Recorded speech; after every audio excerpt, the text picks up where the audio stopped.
పిడుగుల నుండి రక్షణ. ఆకాశంలా నల్లని మబ్బులు, మెరుపులు, ఉరుములు, వేగంగా వీచేడి గాలులు పిడుగుపాటుకు సంకేతాలు.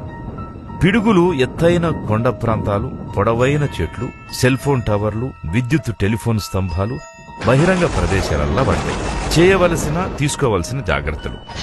వాతావరణ సమాచారం తెలుసుకుని భవనాలు, ఆఫీసులు, షాపింగ్ సెంటర్లు మొదలైన సురక్షిత ప్రదేశాలకు పోవాలి. కరెంటును బంద్ చేయాలి. లోహపు వస్తువులు, వ్యవసాయ పంపు సెట్లకు దూరంగా ఉండాలి. బహిరంగ ప్రదేశాలలో ఉంటే మోకాల మధ్య తల నుంచి 2 చేతులతోనే చెవులు మూసుకోవాలి. గుర్తుంచుకోండి, ఆరుబయట ప్రదేశాలల్లా తిరగకూడదు. ఆశ్రయం కోసం చెట్ల కిందకు పోకూడదు. లోహపు పైపుల నుంచొచ్చే నీళ్లు తాగొద్దు. సెల్ ఫోన్ వాడొద్దు. ఎవరైనా పిడుగుపాటుకు గురైతే బాధితునికి వెంటనే ప్రథమ చికిత్స అందించి దవాఖానకు తీసుకుపోవాలి. జాగ్రత్తగా ఉందాం.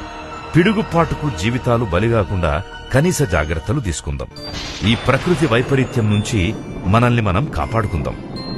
పిడుగుపాటు నుంచి రక్షణ, సంపూర్ణ ప్రాణరక్షణ.